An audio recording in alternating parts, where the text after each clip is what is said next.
Welcome. অনেকেরই একটা জিজ্ঞাসা দেখছিলাম যে 11-12-এর কাউন্সেলিংয়ে কী কী ডকুমেন্টস সাথে নিয়ে যাব এবং নবম দশমের যে ভেরিফিকেশন সেখানে মেনলি কোন কোন বিষয়গুলো নিয়ে যেতে হবে। যদিও এসএসসি কিন্তু জানিয়েছে, তবুও অনেক ইন্টিমেশন লেটারটা পাননি, ফলে তথ্যগুলো হয়তো সামনে নেই। প্রথমে বলি, কাউন্সেলিংয়ের ক্ষেত্রে যারা একাদশ দ্বাদশে কাউন্সেলিং ইতিমধ্যে হয়ে গেছে তারা তো জানেন, তাদের তো মিটেই গেছে। যাদের ইমিডিয়েট কাউন্সেলিং আছে সামনের দিন, তারা কয়েকটা জিনিস একটু গুছিয়ে নিয়ে যাবেন। এই কটা জিনিস কিন্তু কাউন্সেলিংয়ের ক্ষেত্রে প্রয়োজন হবে।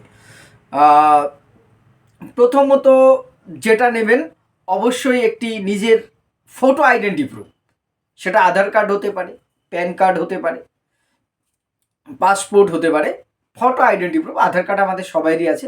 তবে একটা জায়গায় আমি ভেরিফিকেশানে যখন যান তখন আমি বলেছিলাম যে এই এমন ডকুমেন্টসটা নেওয়ার চেষ্টা করবেন যেটার সাথে আপনার যে ফর্ম ফিল আপ করেছেন বা একাডেমিক যে ডকুমেন্টসগুলো আছে তার সাথে নামের স্পেলিংটা একরকম আছে।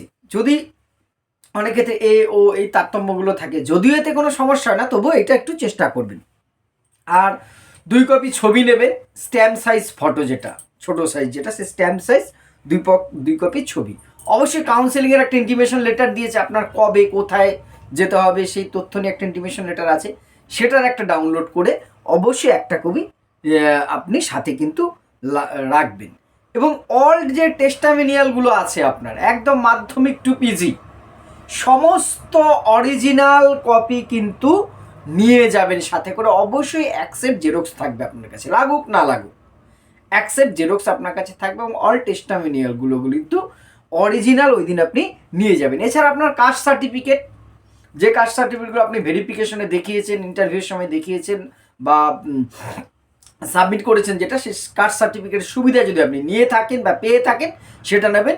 সেইগুলো বলাই আছে 21/7/2025 আগে ইস্যু হওয়ার দরকার আছে, সেটা আপনি জানেন। আর যদি কোনো কারণে কোনো ক্যান্ডিডেট কাউন্সিলিং উপস্থিত না থাকতে পারেন, এনি ইমার্জেন্সি যদি হয়ে যেতে পারে, কারো কখন বিপদ আপদ কোনো রকম আসলে, সেক্ষেত্রে আপনি অথরাইজেশন হিসেবে আপনার নিয়ারেস্ট কাউকে, কোন রিলেটিভসকে পাঠাতে পারেন। সেক্ষেত্রে একটা অথরাইজেশন লেটার, সেটার সিগনেচার থাকবে, তার একটি ফটো প্রুফ থাকবে, সেটা সমেত তাকে পাঠাতে পারেন। তিনি আপনার হবে স্কুলটা চুজ করতে পারেন।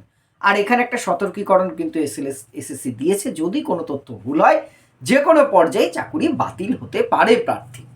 এইগুলো কাউন্সেলিংয়ের ক্ষেত্রে। এবার নবম দশমের ভেরিফিকেশন শুরু হচ্ছে। যারা ভেরিফিকেশনে যাবেন তারা কি কি নিয়ে যাবেন সেইগুলো একটু দেখে নেবেন। প্রথমত যে অ্যাপ্লিকেশন আইডিটা, আপনি অ্যাপ্লিকেশন যে করেছিলেন তার কপি আইডিটা একটা আছে, সেইটা অবশ্যই নেবেন। ভেরিফিকেশনের জন্য ওয়েবসাইট থেকে একটা ইন্টিমেশন লেটার দিচ্ছে, কিছু সাবজেক্ট পেয়েছেন, বাকি সাবজেক্ট এখনও পাননি, পেয়ে যাবেন। ওই সিরিয়াল অনুযায়ী দিচ্ছে, যে সাবজেক্টগুলো প্রথমে ভেরিফিকেশন তারা পেয়েছেন, সেই ইয়েটা কিন্তু অবশ্যই একটা নিয়ে যাবেন। যে ইন্টিমেশন লেটারটা ছাড়া কিন্তু আপনাকে অ্যাকসেপ্ট করবে না সেখানে, এটা বারবার মাথায় রাখবেন। কিন্তু অবশ্যই একটা ফটো আইডি কার্ড, সেটা প্যান কার্ড, আগে যেমন বললাম একাদশ দ্বাদশের কাউন্সিলিংয়ে সেরকম একটা প্যান কার্ড হোক, আধার কার্ড হোক, সেম একই জিনিস, নির্ভুল যেটা আছে সেটাকে নেওয়ার চেষ্টা করবেন। অবশ্যই একটা ফটো আইডেন্টিটি যেটা আছে সেটা একটা নিয়ে নেবেন। এবং বয়সের প্রমাণপত্র হিসেবে, ডেট অফ বার্থের প্রমাণপত্র হিসেবে, বয়স বললে হয়তো ভুল, ডেট অফ বার্থ, আমরা জানি এটা সবচেয়ে বেশি গ্রহণযোগ্য হচ্ছে মাধ্যমিকের অ্যাডমিট কার্ড। সেখানে একদম ডিওবিটা সুন্দর করে দেওয়া থাকে, সে মাধ্যমিকের অ্যাডমিট কার্ড কিন্তু নিয়ে যাবেন।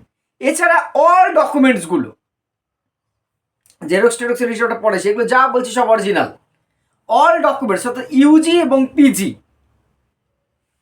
মাধ্যমিক থেকে শুরু করে সেগুলো সব নেবেন। এবং ইউজি বা পিজির যেগুলো আপনি শো করেছেন সেই ডকুমেন্টসগুলো কিন্তু আপনি নিয়ে যাবেন। এছাড়া আপনি যদি কাস্ট সার্টিফিকেটের সুবিধা নিয়ে থাকেন বা পেয়ে থাকেন, সেই সার্টিফিকেট আপনারা জানেন, এই ডকুমেন্টগুলো সবই কিন্তু 21/7/2025 আগে ইস্যু হতে হবে, শুধু এটা নয় বাকি সবই সেই ডকুমেন্টস হিসেবে সেটা। এবং কেউ যদি পিএইচ ক্যাটাগরি বা অন্য কিছু থেকে থাকেন, সেটা ইডব্লিউএস, সেই ক্যাটাগরিটা কিন্তু অবশ্যই নিয়ে যাবেন। এছাড়া বিএড এখন বাধ্যতামূলক, আমরা জানি। বিএডের যে মার্কশিটটা সেটা কিন্তু নেবেন, বিএডের মার্কশিটটা অবশ্যই নেবেন। শুধু তাই নয়, যে বিএড কলেজ থেকে আপনি বিএড করেছেন সেই কলেজটি এনসিটিই অ্যাপ্রুভ কিনা, অবশ্যই অ্যাপ্রুভ, তার একটা সার্টিফিকেট, এনসিটি রিকগনাইজ সার্টিফিকেট, সেটা কলেজ থেকে দেবে, অথবা আপনি সেটা কিন্তু অনলাইন থেকে নিতে পারেন। অনেকেই বলছেন সেটা কি কলেজ থেকে অ্যাটাস্টেড করে নিয়ে আসতে হলে ভালো হয়, অনলাইন থেকে বের করে অনেক ক্ষেত্রে প্রয়োজন নেই, কিন্তু সবচেয়ে ভালো মনের খুঁতখুত না রেখে সেটা করে নিয়ে আসতে পারলে কলেজ থেকে আরও বেটার।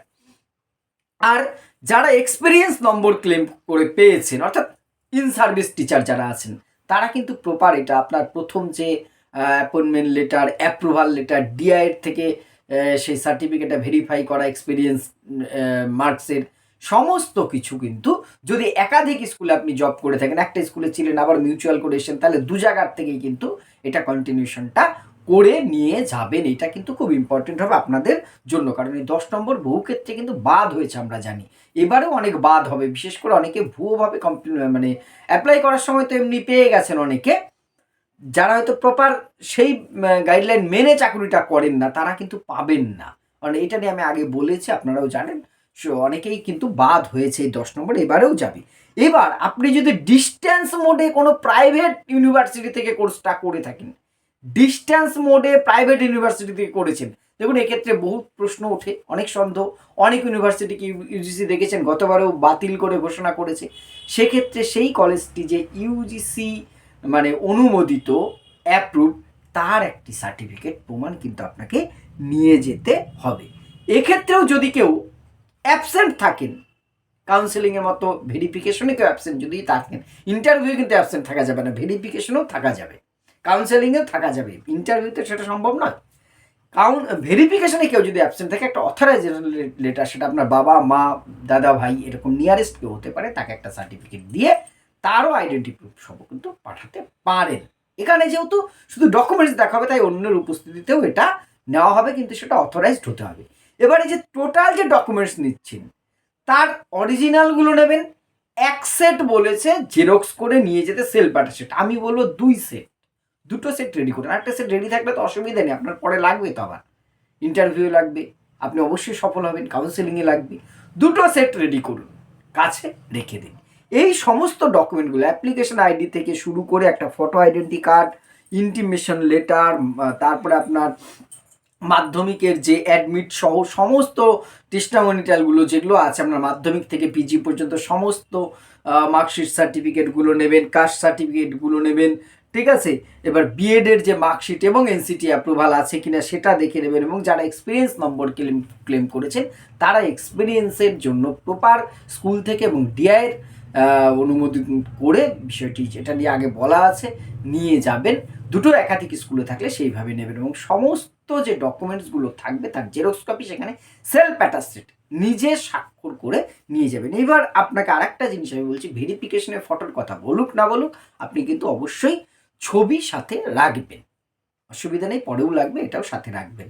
অবশ্যই আপনাদের কাউন্সেলিং এবং ভেরিফিকেশন দুটোই খুব ভালোভাবে হোক, শুভকামনা আমার তরফ থেকে রইল। আপনাদের মতামত অবশ্যই কমেন্ট বক্সে জানাবেন।